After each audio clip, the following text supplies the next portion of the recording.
Welcome to Turn to Your Doom. My name it's a Choose Your Own Adventure book podcast. I am Art. I'm reading currently, hence why I'm hosting. And with me today is someone who might end up in a chilly situation pretty soon. Faith. Yay! Thankfully, I have all my silly sweaters. Yeah, that's definitely going to help you. There's about 10 of them with cats on. Yep. If I remember correctly. I counted last time I went through them. But yeah, this is part 3 of the Cave of Time. I decided we're just gonna speed run this, really finish the side of the book that the author didn't want to write. And then we might come back to it. We'll see. It's been a fun book so far, though. I'm gonna be honest, we're probably going to at some point. Yeah. But this is gonna be the last book last part of this book until we do a Redux episode at some point. Maybe I'll do it with Perry. Maybe, I don't know. You can explore the other side. Maybe he'll have a more exciting time. I can guarantee you he will. So, but he will fuck around and find out. Yeah, you will just like, I don't know, I'm a little sleepy. Come on, like I will mind my business and remain ignorant. Which, honestly, that's the best thing a white person can do. Really? Like, that's not my problem. I'm always convinced that I'll survive a horror movie because, like, I don't need to get involved in that. That's not my problem. You're not going to go into the dark room by yourself. Oh, fuck no. With no protection. Oh, no. You're not going to go into the middle of the woods when you hear a baby cry. Oh, God, no. Yeah. Oh, you hear someone calling your name in the woods at night? Okay, cool. I guess I'm going to turn my music up. Like, hearing a baby cry in the woods, worst case scenario, it's a monster. Best case scenario, it's a baby. Which is not also any better. Nightmare. It's also a nightmare. Also a nightmare. Something I do not want to be involved with. So best case scenario, it's a baby, and, it's harmless, but also you have to take care of that baby now. Also, it's a crying baby. The baby's already upset. Yeah, and you don't have any things to take care of a baby right now. Absolutely Why was the baby left there? I'm terrified of holding them. What if I break it? I mean, then you'll be the monster. Exactly. So and then you're going to be crying. No, thank you. You're going to be crying, and someone's going to have to come out to you, and they'd be like, "Oh my God, it's a monster! This person who just killed this baby by trying to pick it up and hold it." If anybody should be crying in that situation, it's me. But yeah. So, this is part 3. I don't know what to do. I don't know what to say at this point. Just listen to the first 2 parts. They're not that long. No. We're gonna have a fun time. Maybe we'll meet another friend, like our last one. Yeah, but the last time we found a friend. I think her name was Linda or something like that. Start with an L. Yeah, I was like Linda Lima. She was like, "Ooh, blue jeans." Yeah, she was from the year 2022.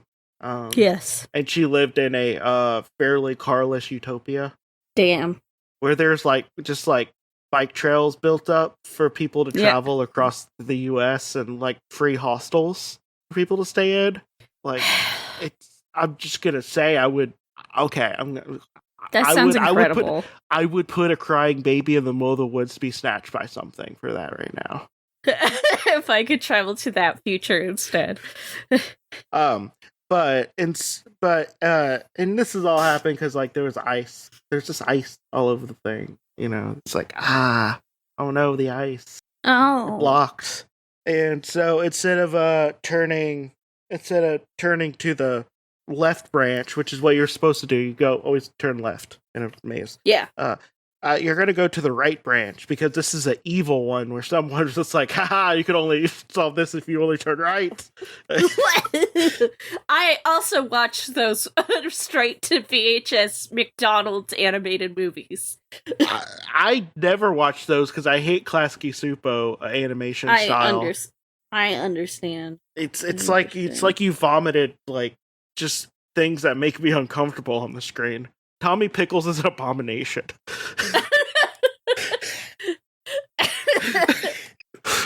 The only acceptable thing that man has animated is the why are you making pudding at 4 a.m. scene.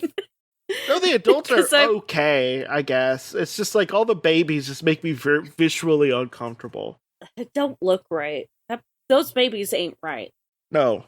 Also, they would have grown up to be... Wait, would they have been millennials? Wait, when were they born? No. Wait. Yes, they would have been, because they were teenagers in the 2000s. Fuck, they would have been my contemporary. Shit. Maybe maybe a couple years younger than us, but otherwise still within the millennial. Yeah, they would God, I'd range.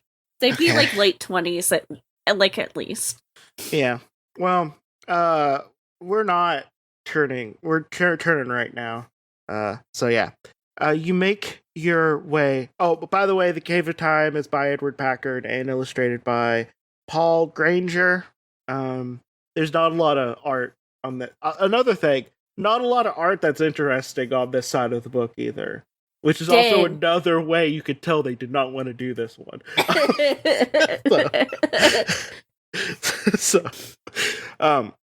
But yeah, you turn right, and you make your way along the dim light. In the dim light, you make your way along in the dim light, and ahead of you is a ladder.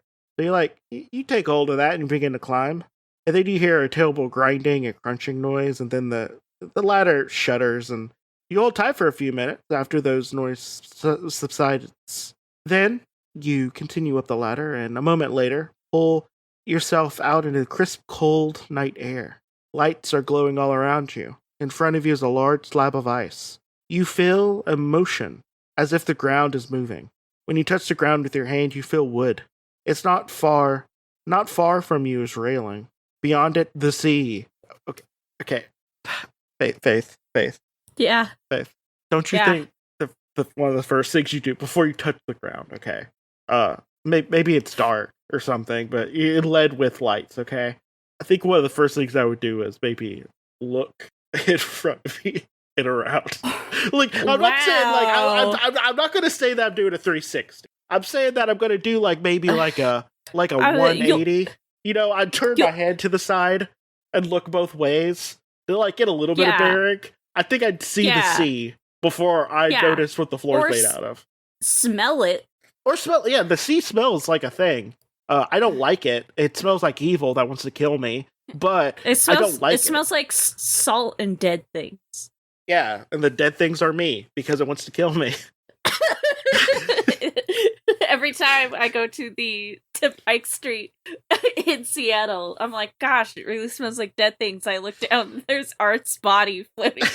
Yeah. I'm like, not again. Every time you look at the sea, just know that it's killed me. Okay. Yeah. But yeah, so it's the sea. Above you are stars more numerous and brilliant than you've ever seen before. You realize you're on the deck of a very large ship. Not far from you is hanging a hook with an enormous life preserver. Stenciled on it in black letters is the word Titanic. You know there was only one ship that ever bore that name, and it only made one vessel. It only made one voyage that struck a huge iceberg, and that 3 hours later it was resting on the bottom of the Atlantic. As you walk along the deck of the Titanic, you realize that below the waterline is thousands of gallons of water a minute pouring in the forward compartments. The people don't seem to realize what's happening. The sea is as calm as glass. The band on the ship below is playing a waltz. Several men in black coats and women in furs are walking close by. Goodness, I can't understand why the captain stopped the ship. If we're late docking in New York, I'm gonna lodge a complaint with the owners. Okay. First off, everyone knows that the Titanic was actually just a hastily repainted Oceanic, which was on its last leg, and that the White Star crap, I forgot the corporation. Yeah, it was White Star. Insurance. No, because I was about to bring up their 2 other ships that were also supposedly unsinkable that also sunk. The Oceanic almost sunk on a previous voyage, and they would have just lost money on it. But their newest ship, the Titanic, what if the insurance on that one paid out for something that they already built and it's old and like at least the Britannic hit a mine and that's why it sunk. It was it wasn't like the other 2 where it was some kind of human error or design flaw. But the Oceanic, I'm just saying, it's clearly also there was a woman who survived the Titanic sinking, who then went on the Britannic and survived that one sinking as well. She was like a maid on a Titanic, and then during World War I, she became a nurse, and she was on the Britannic because it was carrying troops, and she survived that sinking as well. I would fire that woman. She's not allowed to she would not be not anywhere close to any vehicle from now. Like, I wouldn't allow her in a trolley car. Be on any seafaring vessel. No, I'm saying any mechanical device that conveys people. Because, like, she's definitely the thing that caused both of these. She was secretly a vampire, so she can't pass running water, so she sunk the ships. There's more to that I could make up, but see, like, if I'm going to be a conspiracy theorist, I want to go back before it automatically was the Jews. You have to go further back. Unfortunately, you have to go so far. I mean, unfortunately, if you go back far enough, it's automatically the Jews. So you have a sweet spot, I think, in the 1800s somewhere, early 1900s.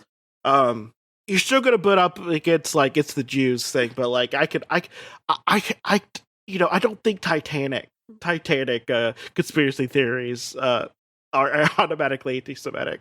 No. Although you can make them, but I don't think they are. You could, but no. Yeah, but speaking of, if you try to find the captain and warn him that the ship will sink, turn to page 68. If you go back down the ladder and try to return to the cave, turn to page 79. I mean, the more interesting one would be to try to convince the captain to that his ship's about to sink. Do I think it'll work? Absolutely not. Last time we tried to tell somebody in the future, they just got up and walked away while we were mid-sentence. Yeah. Let's go try and tell the captain that the ship is sinking. Okay. Or will sink. Sorry, it is not actively sinking. It will sink. And then there'll be a 2000 blockbuster about it with some A-list actors. There's going to be a really guy in Florida who has over 1,000 something VHS copies of it. Yeah. It'll be really dramatic, and there will be this really inaccurate part where, like, the front of the ship will fall off while it's vertical, even though that didn't happen and is physically impossible. But anyway, sorry. Yeah. Could you change history and save hundreds of lives by warning Captain that the unsinkable Titanic is destined for the bottom of the Atlantic? The answer is no. No, well, I mean, there was a Christmas movie where that happened. It's also a plot point in Supernatural where an angel goes back in time and saves the Titanic. Oh God, you're right. And it caused a major imbalance because there was millions of more souls on Earth that wasn't supposed to be. Yeah, you're so right. Yeah. So a steward is standing near the top. "You can't come up here," he cries, but you dart past him and run towards the forward part of the ship. You dash up another set of stairs, where you find yourself at the starboard ring of the bridge. The gray-bearded captain is standing only a few feet away, looking out into the sea through his binoculars as at the ship at a ship at the horizon. "Captain," you call out. "You may not realize it, but this ship will sink in only 2 or 3 hours." He turns and looks at you gravely. "I know," he says softly, "but we're gonna fire some distress rockets. That ship over there, the Californian, they're gonna respond and help us." And you say, "They will not respond, Captain. They don't believe the Titanic could be in trouble, even though they saw your rockets. Your only hope is to put your strongest men in a lifeboat and have them row towards the Californian at top speed, firing rockets as they approach." "Good heavens, you have bold ideas," the captain replies. "But I need every man I have to lower our lifeboats in order to keep order among the passengers. I do not believe that the Californian will come. I can't believe the Californian will not come when they see our rockets. Now go to the deck below, Mr. Light Toller will see that you have a place on a lifeboat." With that, the captain turns and strides away, giving orders to an officer nearby. You sadly return to the stairs and wait in line for one of your places in the lifeboat. 2 hours later, you sit huddled in a crowded lifeboat, shivering in the cold breeze, and watch the great Titanic slip between the waves with 1,500 people still on board, together with your only hope of finding your way back to the cave of time. Ooh. If I didn't already know that the captain of the Titanic died, I would have been like, "What did I fucking tell you?" Look. Also, I feel like people back then were like less hardy than they are now. I feel like you could have just shoved him out of the way. Like people say like, "Oh, men back then they were like real tough." Like, I could probably kill a cowboy with a hot Cheeto. Yeah. Cheeto, I feel like not having the polio vaccine might have made them a little bit weaker. I could kill a cowboy by having latent versions of minor COVID virus, coronavirus on my skin. I could just cough on them and they would weaken. It would kill them. But yeah, so we're doing the other thing where you try to find the Cave of Time because obviously the Titanic sinking is a canon event that needs to happen. Obviously, we can't stop that. Yeah. Duh. That's why I didn't think it would work, but I thought it would at least be adventurous. It's not even that adventurous. No, you just end up on a lifeboat. At least you're a child. Actually, so that you probably You probably take the place of another child, though. Oh, no. What if that was a child who was a grandfather of the person who cured cancer? I mean, not yet. The timeline doesn't fit.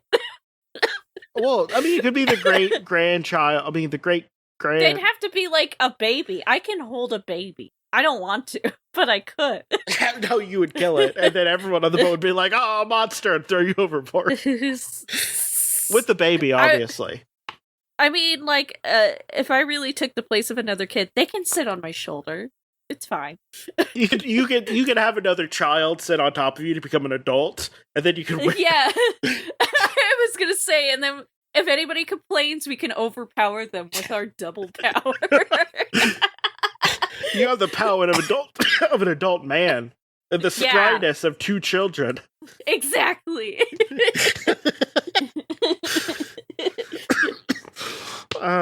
Okay. Combine the ruthlessness of a teenager. You are, and you're just gonna like try to find the cave on this ship, which reminds me of that really great show that got canceled after one season, 1899. Oh gosh, yeah. But yeah, you're gonna try to find the Cave of Time instead. So turn to page 79. You have no wish to risk sinking with the Titanic, so you climb back down the ladder into the hold of the ship, hoping you're like, fuck these people. Hoping that somehow you will find your way back to the cave. In your haste, you lose your grip and fall. You reach out, but it's too late. You land so hard you're knocked out. When you're awakened, luckily you're in one of the passageways of the cave instead of drowning in a ship. There we go. Okay, so do you explore the passageway and turn to page 86, or do you check out the outer entrance of the cave again? Turn to page 88. Explore. Maybe 8 is check out the entrance. Let's explore. Okay. I spelled explore very wrong, but that's fine. That'll just make it harder for the person to decipher what you're talking about. Decipher. What does it mean? Explore? What? What does this mean? Intense. What does that mean? Hey, they're really stepping up their cipher games. Right, left, up ladder, down ladder. It's a cheat for a video game. Yeah, obviously. Obviously. You walk on, hoping that the passageway will lead to your own time. You soon come to a tunnel that leads into the dark. That leads into a dark, musty room resembling a cellar of a large house. Oh, there boy. are many people huddling in groups, sitting on blankets in complete darkness, save for the light of a few flickering candles. Okay, there's other people here. It cannot be a murder basement then. It can still be a murder basement. But at least I'll die with other people. I mean, it just means that the person who wants to murder people just are really good at it. You know, he's going for the pentakill. Yeah, I won't feel bad then. I'll be like, he killed like 10 other people. He was good at it. I mean, you know what? If anything, like I'm honored. I'm going to be written about in the future. Yeah, damn. My name's probably going to go on a plaque somewhere. You hear the dismal wail of a siren. Near the center of the room, an old-fashioned radio sits on the table playing a mixture of classical music and static. When the siren pops, the ground shakes, and you hear a tremendous explosion nearby. Then another further away. Then another so close that a wall and a half of the ceiling comes crashing down in a pile of rubble, blocking the tunnel. You and others scramble to get to the opposite side of the room, coughing and gasping in the dust-filled air. You're about to begin a new life. The year is 1940. The place, London. The end. Oh no. I knew it. I knew it was going to be World War II. I was trying to decide if you were hiding from the Nazis or if you were being bombed. You know what would have been a brave and bold choice for the writer to do? Be like, what? You hear German coming out of the radio. It's like you begin your life as you have to be a Nazi now, or you'll die. I guess this kid's out Nazi. Well, it could be the end of the war when Berlin was being bombed. It could be. Could be. The Blitz makes more sense, though. No, it makes a lot more sense. Yeah. Stuck in World War II. 88 was to go back to the entrance. Oh, speaking of Nazis, let's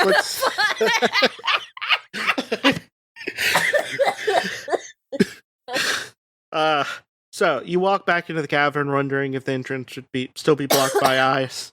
This time, though, you're greeted by a warm breeze. Sunshine is on the grounds near the entrance, and Adolf Hitler's there. And Adolf Hitler's like, welcome. Welcome to Argentina. It's 1946.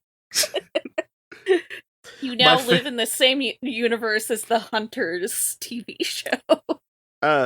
So you walk outside, squinting your eyes in the bright light. You see a world totally different from the one you know.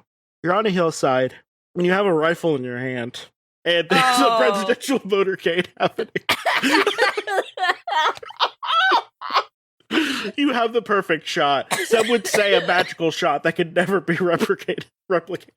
Oh my god! You look down. Your name tag says Bernard Sanders.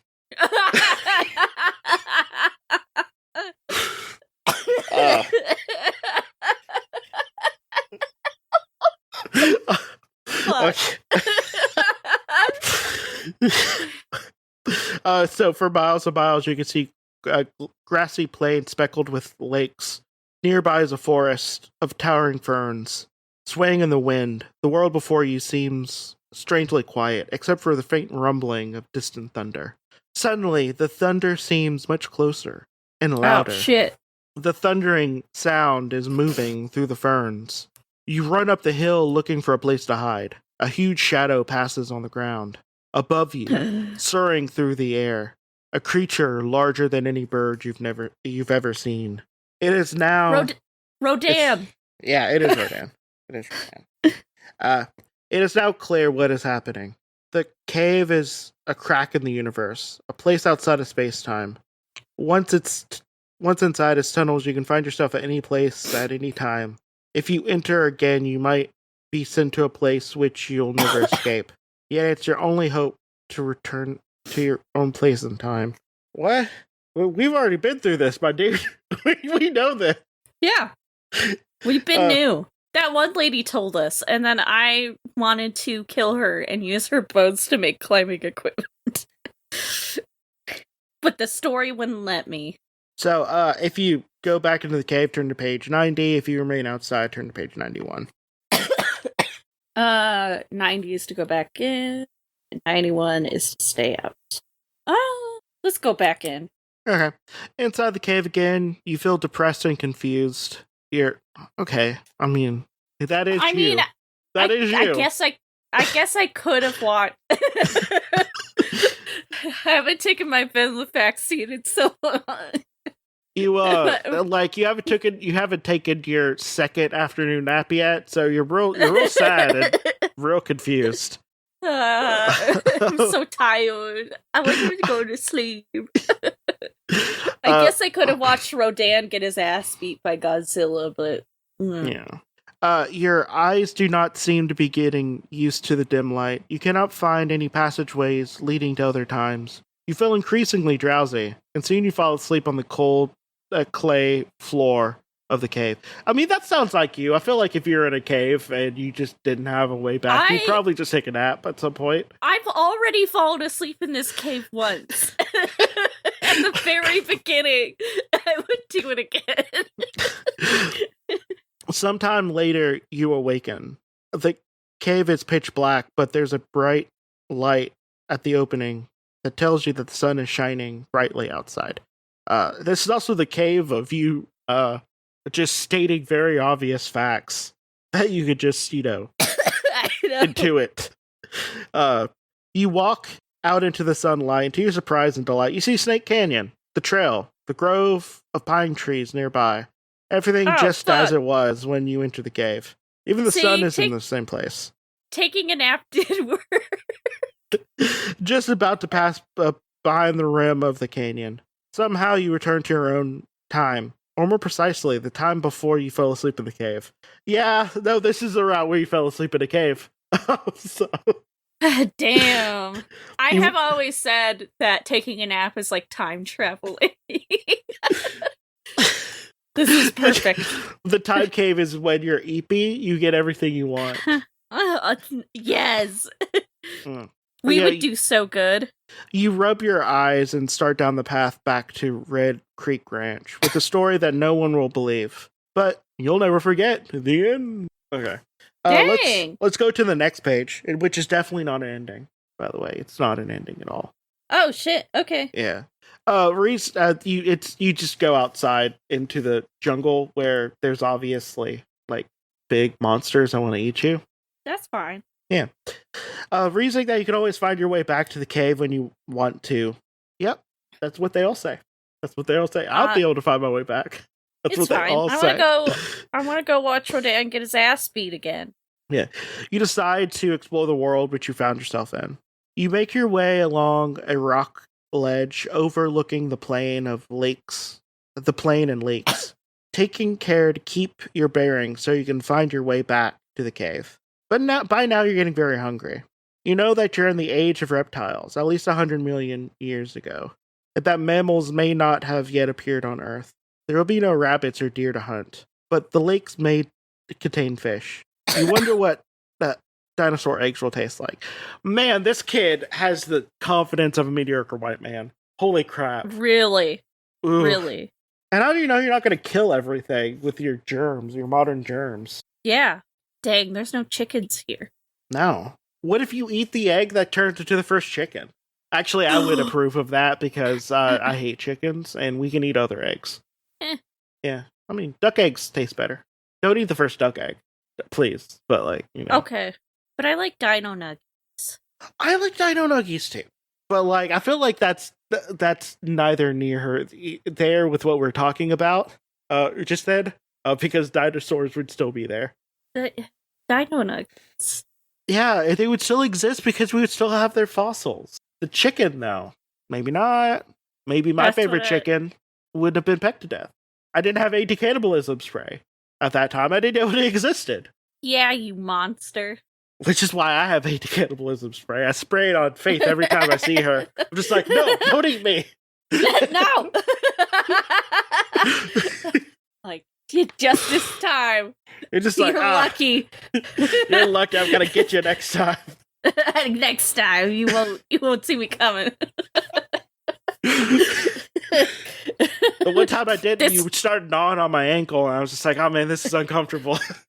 Just straight up, like we were joking when we found that girl just chewing on the pant leg.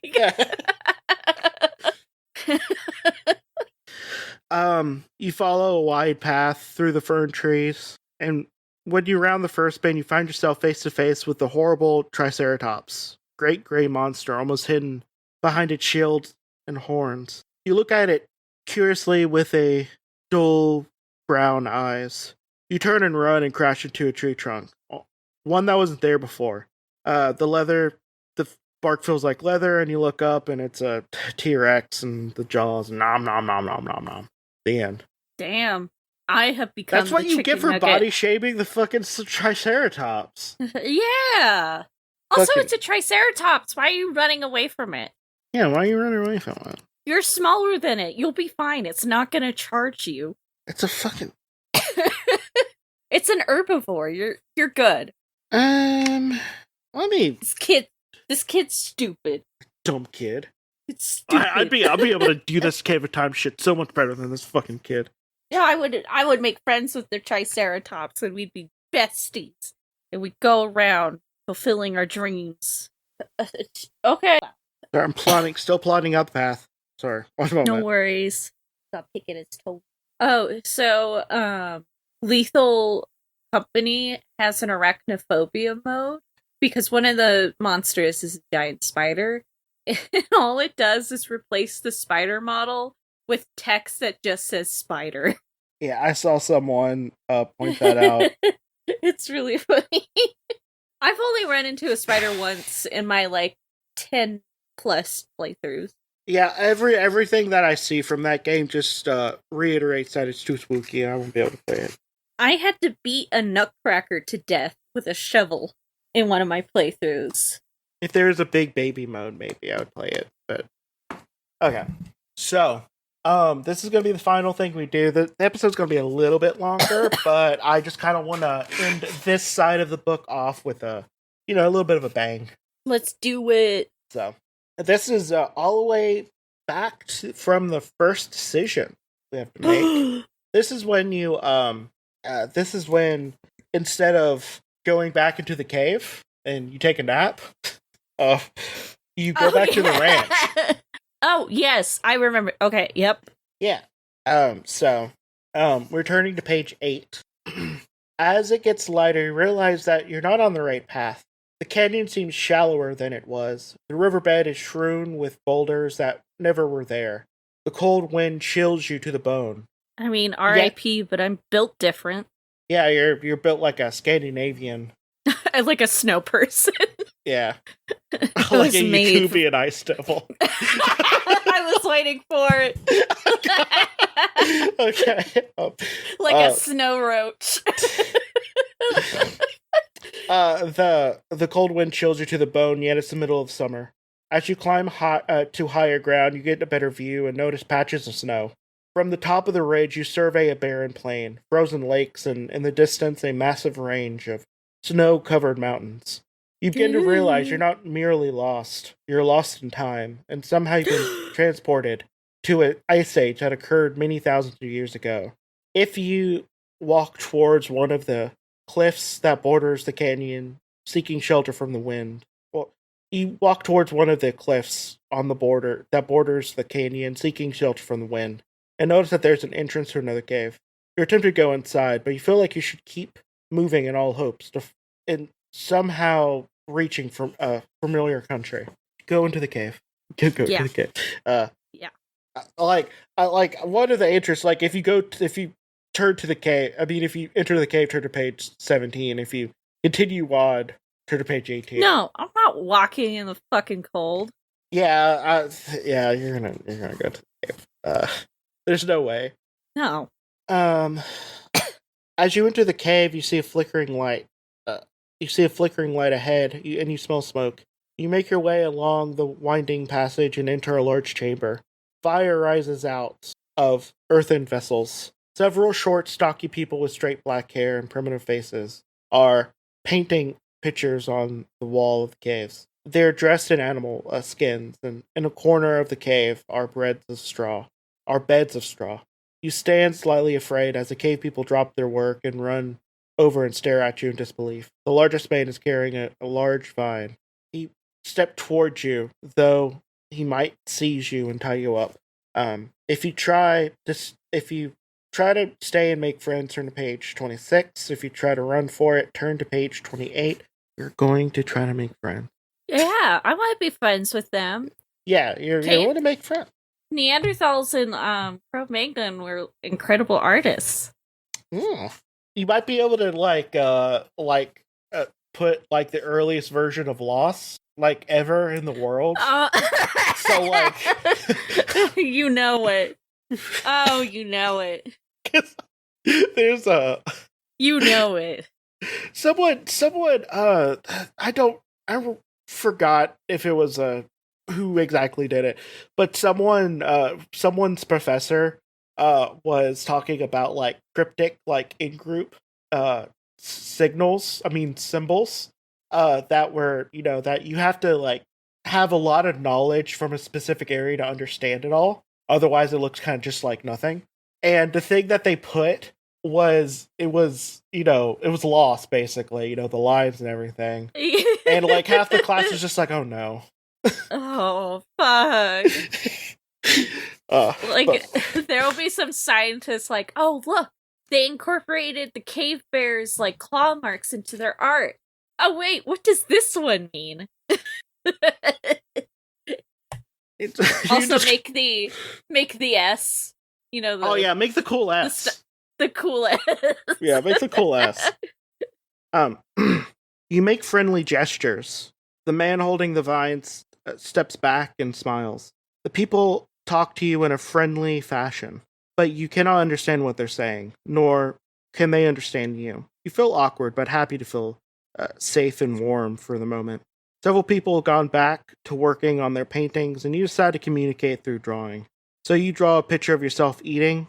The people laugh, and one of them brings you a slice of half-cooked meat. It didn't taste very good, but you're so hungry you didn't mind. Gradually, you make friends and learn a few words. Some of the people go hunting and come back from with game. The others make clothing from animal skins. You help with the cleaning and cooking each day. Each day you paint a picture on the wall. Others are fascinated by your drawings of airplanes and ships and cars. Things that they only see as abstract designs and have no way of knowing what functions they could serve. Yeah, that's going to really mess with future people. One day, a group of other people visit that you've never seen before, but your friends welcome them warmly, holding a feast in their honor. After everyone's through eating, the conversation intensifies. You can tell that the cave people are talking about a serious problem. Then one by one, they drift off to sleep. You walk outside to see if you can learn anything. The ground is covered with deep snow. A bitter cold blows the snow in whirling clouds. The next morning, people pack up their belongings, and they urge you to do so as well. Some migration is obviously intended. No doubter to a warmer climate. You feel like you should go with the cave people, but you have a great longing to go to your own home, and your only hope to do so is by finding your way back to the Cave of Time. Now, you can choose either of these, and they're both just fine. Okay. So, if you go with the cave people, turn to page 46. If you try to find your way back to the Cave of Time, turn to page 47. Oh, God. Honestly, let's try and go back to the cave. Okay. So we're going to page 40. Even though I would be an Alpha Chad cave person. Yeah, you would be the Alpha Chaddist. I got all those fun adaptations that have turned into disorders over the course of evolution. We found the twitchiest of our of our people. It turns out they're good lookouts. They're great. They can stay up forever. You do not need to feed them very much. They pay attention to everything. You have one task you need them to do all day that takes a long time. Have them do it. I will weave the shit out of some reeds. I'll do it. You pack up your belongings. The one that you prize the most is a knife carved from a tusk of a woolly mammoth. You wave goodbye to your friends and trudge through the snow, trying to retrace your steps back to the Cave of Time. Though the wind is colder than ever, the bright sun stirs your hope. You've become more rugged, living with the cave people, and your crude animal skin clothes are surprisingly warm. You find your way down into the canyon, and in a few hours, you reach the entrance of the cave, almost covered with blowing snow. You're exhausted from the long trek, and your eyes are watering from the cold wind. You hardly notice the large gray shape only a few yards away from the entrance of the cave, until you hear the deep guttural growl of a wolf, and you stare directly into its cold, cruel eyes. You feel that at your slightest movement, it will swing. You must think of what to do before you move. You probably could outrun the wolf to the cave. It might hesitate before following you and give you enough time to escape.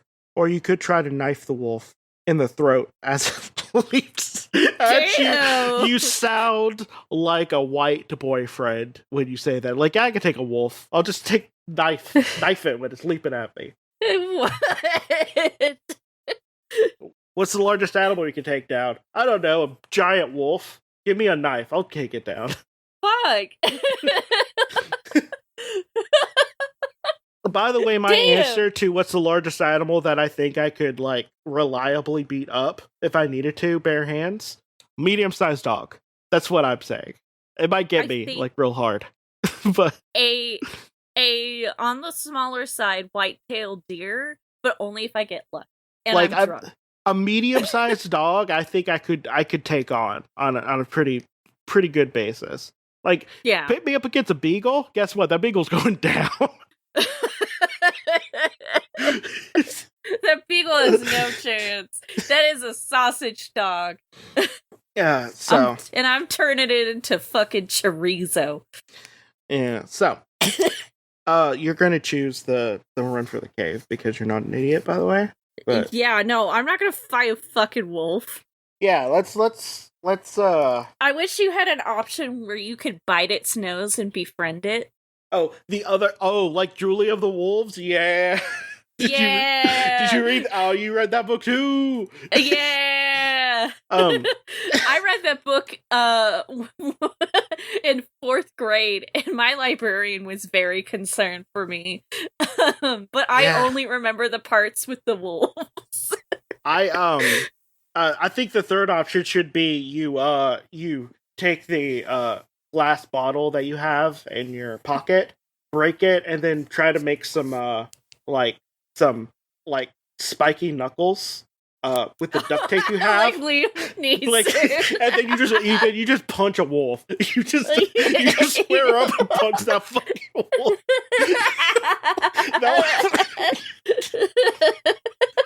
You just Liam Neeson it. When The Gray came out, and me and my cousin saw that scene. First off, we were hyped because it is a pretty hype scene. but also at the same time, that was always our answer to how are we gonna fix this? It's just like, I'm gonna take some mini bottles and I'm gonna break them and put them in between my fingers. But yeah, slowly you unsheath your knife and run towards the entrance. The wolf is after you like a shot. It leaps and tears at your bearskin coat. While the wolf regains its balance, you run into the cave towards the left tunnel. The wolf runs after you and you look over your shoulder and lose your footing. Instead of falling to the ground, you feel yourself sliding down a long, steep chute far above. The wolf howls in frustration. You land in a leap. You land in a heap at the bottom of a pit, shaken and unharmed. There's a dark passageway to the left. You toss a stone, and after what seems like a long time, you hear a splash far below. Fortunately, there's another passage on the right, which is dimly lit by phosphorescent light. Turn to page 25. Ooh. You walk along the right-hand passageway for a long distance, praying that you can find a tunnel that will lead to your own time. You choose one of the many tunnels you see and follow it. Instead of rising to the surface, you enter a brightly lit chamber, in the center of which is a bearded old man seated in a chair. "Welcome," he says, as if he's been expecting you. "Thank you," you reply. "Can you help me get back to my own time?" The old man smiles. "Well, first of all, tell me why you want to return to your own time instead of another." If you say, "Because I want to be back with my friends and family," turn to page 43. If you say, "Because I don't want to take a chance at being in a bad time," turn to page 41. I'm sorry, kid. You're never going to be in a good time. There's never going to be a good time. There's going to be better times.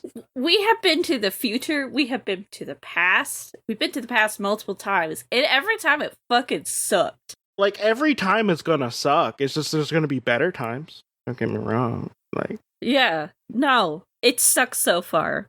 Yeah. But everything sucks. If you say, "I would like to try another time, but only if you can assure me that I'll eventually get back to my own time," turn to page 44. That's the quantum leap option. Woo! You're so right. You become Scott Bakula. Okay. And I'm going to just say this. This one might be the only valid one. Ooh. If you say, "Who are you?" turn to page 45. Who are you? The man just asked you a question. Well, to be fair though, like, he's just like, I feel like I would ask, like, who are you first? That'd be the first thing. Are you pondering your orb? I mean, obviously. Man. Obviously.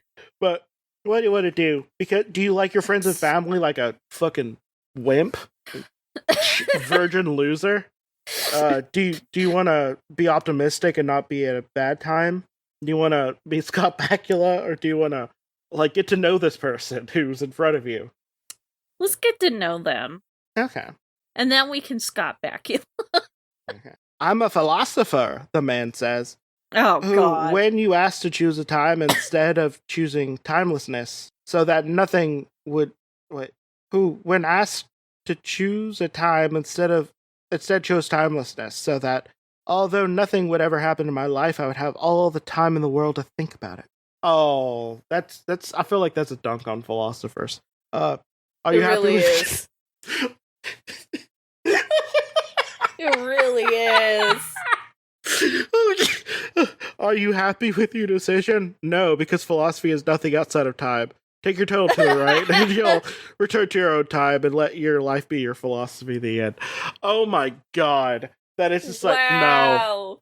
I figured out this sucks. No, this is lame. Fuck. Okay. What a dunk on philosophy. Okay, so I'm of two minds. I'm of two minds of it. First off, yeah, philosophy can get like up its own acid sometimes, but also at the same time, like, is it? Why not? Yeah. Also, but sure. Also, like, that's real dumb. I feel like that's a dumb choice. Totally. Like, you should have chose, like, I want to live forever in a library with forever changing books. Like, that's it. Yeah. Well, no, nope. I want to sit in this room just so I could. I don't know. Sit in this moist cave. Well, no, it's a room. Think about No, he's in a good he room. Is in a room. He's in a good room. It's not just in the cave part. Okay, so if you become Scott Bakula on page 44. Yes. This is the one where you quantum leap basically, but you're in your own body. So I guess I think we lose the quantum leap comparison. I guess really quickly. Like the whole point of quantum leap is that he's in other people's bodies, experiencing their lives. Remember that one time we jumped into a mentally disabled person's body and he had to act mentally disabled the whole... Yeah, remember that one? That was a fun episode. They really thought they were being like influential with that one and being like, oh, aren't we being so nice? They probably thought it was going to be like a Flowers for Algernon type thing. Yeah. It wasn't. It really wasn't. Yeah. But, okay, so you choose to hop around time, basically. You're a shrewd one, the old man says. You're going to try to get 2 loaves of bread rather than settle for 1. Well, I'll show you one other time, and if you don't like it, just say so. I'll return you back to your own time. Go fuck yourself. If this, you're so close. That's almost what he says. If there is a time to do so, take your tunnel to the left. You follow his directions and walk through the tunnel and come out into a city street. Instantly you realize there's a war going on. Bombs and rockets are exploding all around you. You cry out to the old man, asking to be returned to the Cave of Time, but there's no time left. The end. Wow. What a dick. I'm going to be real honest. I mean, what else is he going to do? It's true. I mean, he can keep you around. At least be entertained. So, do you want to go back to your friends and family like a beta cuck? Or do you want to be a sad loser and says, I don't want to go to a bad time. I want the right to comfort. I don't want to go to a bad time.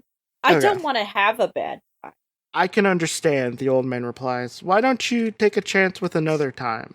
Why don't you want to take a chance with another time when other times are perilous and filled with evil people and evil deeds? You arise to avoid them. And I will gladly direct you back to your own time, which, is no better, no worse. That's it. Oh. Yeah. Whoa. He's just like, look at this beta cuck. Look at this shit. Look at this little baby shit. Yeah. Look at this little piss baby. What if you want to go back to your friends and family? And why do you want to be back with your friends and family? The old man asked. Because I will miss them and hardly bear to not see them again. And my family and friends would be sad not to see me. Because I love them, you fucking sociopath. He's been in this cave for a long time. I'm going to be real honest. It's weird that he's not like trying to eat you right now. It's true. It's true. I thought that lady in the lake was going to try and eat us, honestly. I think you're putting a lot more malice on these characters you're meeting. He did direct us, though, to a time where we instantly died. So, okay, but you did try to do the equivalent of wishing for more wishes, though. And I'm just like, okay, you little shit. I'll show you. Yeah. I would just want to go home to my cats. Yeah. You think of others and you think of yourself, too, he replies. That is good reason to be in your own time. Take the next tunnel to your right, and you'll find your way there. You have chosen to have only one time, have you not? That is true. Then make the most of it, he says, with one hand outstretched to wish you well. The end. So I feel like that is a good ending to this side of the book. Yeah. I get to go home to all my comfy sweaters. Yeah. So yeah, this is that's the end of that side of the book for the most part. Like I looked at the other stuff. It's not like a lot, honestly. So what what do you think of it? That was fun. Yeah. Yeah. You definitely didn't get any long ongoing stories that, would actually have like actual, changes from your... Yeah. But, that's fine though. Yeah, I feel like because this is a side that they definitely didn't want to write as much, I guess. You can or just where tell. they just put all their short endings at least. Yeah, this is definitely the side with the endings. Like, I think I got a majority of the ending. Nice. Good majority. Well, no, there's 39 possible endings, and I think I got like 12. So. Yeah. But we also skipped over a bunch of short bad endings. Well, yeah, so. Like getting mauled to death by a wolf. Yeah. Well, if you had the chance to like punch a wolf with mini bottles between your fingers, I know. Like you would have won, and everyone would have been like, "Oh wow, you're so cool! I'm gonna think about this for the rest of my life." Yeah, but alas, yeah, we had no mini bottles. Yeah, I think for the first book, I think they chose pretty good. Yes, and honestly, they set themselves up pretty good for having for having a setting where they can kind of just go wherever. Yeah, definitely. I was thinking about that today when I was looking at other choose your own adventure books to buy. I was like, Cave of Time really is like, you could really do anything with that. Yeah, and they did. I'm glad they, I will say that other ones I feel are paced better and better written, but also, yeah. Like you could do lots of fun time travel stuff, but then you can like go a little more book wild with like supernatural stuff or sci-fi stuff later in other books. Yeah. Yeah, I feel like the swings aren't that big in this one just because like it's expected. Yeah, it's the first one. There's time for things to get crazy later. I'm not going to spoil it, but House of Danger takes some really big swings, and I appreciate it. It really takes swings. Like you're just like, oh wow, is this a ghost story book? No, it ain't. Alas, is it? If it was only so simple. Yeah. But yeah. I don't know. How do I end these? This is gonna be this. Yeah, we'll probably end up doing the other path at some point. But we'll revisit this another time. Perhaps with another guest. Yeah, but the next set of episodes are probably going to be with Perry, the other person I do a Marvel podcast with that I will probably not do until after Captain America 4 comes out. Oh yeah. So. Yeah. But yeah, but it'll be with Perry, and we will be doing a different book. So. Yay! Yeah. So, do the plug, please. You should go check out one of the other podcasts we've done. I'm trying not to recommend the Marvel ones because there's a boycott. But you should go check out a podcast we did called Over Innsmouth, where we read the complete works of H.P. Lovecraft. It was very fun. We had a great time. There are episodes with commentary, and then there are just straight audiobooks of some of the stories. Not all of them. Some of them are not great. I think we ended up with like 60-something, though, out of like... Most of them were good. Most of them. Like, his short stories ended up pretty much across the board being pretty good. Like the really short ones. But we did read Over Innsmouth. Dagon was a favorite of ours. Nyarlathotep was a great one. Color Out of Space was like one of the first ones we did, and that was really fun. But yeah, Over Innsmouth, it's in all sorts of places. You should definitely go check it out. It is a complete podcast, so like you don't have to worry about new episodes coming out. Though maybe one day we'll revisit it. We'll read something adjacent just for fun. Yeah. Yeah, like maybe The Great God Pan or The King in Yellow by Robert W. Chambers. Both really good short stories as well. Yeah. But yeah, go check out Over Innsmouth, one of our previous podcasts that we did, if you like books and literary things and stuff. And listen to maybe some audiobooks or us dunking on H.P. Lovecraft for getting yelled at by an Italian man, probably. We don't know. This is why we assume... We just assume that he gets really racist when that happens. I do want, like, as much as I like Shut Over Innsmouth, I do want to remind everyone, the way he was describing the fish people was exactly how he described Italians. He was he was scared of a town full of Italians, apparently, according to him. He really was terrified. Yeah, so keep that in mind also. He's so afraid of carbs. And all their pasta. But yeah, O'Brien Smith, very fun. Go check it out. Okay. Also, there's a Tumblr, I think. Oh yes, we will have a Tumblr. It'll be called like which I should probably just make so that we have the URL. It'll be like Turn to Your Doom pod or just Turn to Your Doom.tumblr.com. Yeah, it'll be. I don't know exactly what we're gonna put on it because, like, I guess you could just put like stuff. Who knows? We maybe occasionally we'll come across artwork that will be like, everybody needs to see this. Yeah. Everyone must consume this with their eyeballs. Yeah, but yeah, I don't know. This has been Turn to Your Doom, and like, I don't know. No, if you ever get the chance to like beat up a big animal with broken glass between your like fingers, I mean, I don't want to say don't create the situation. But if you have the chance to, if you happen upon it, if you are forced into it, if it is your only hope, I'm just saying there's better ways of going out or coming out on top. Yeah. Yeah. This is bye. Bye.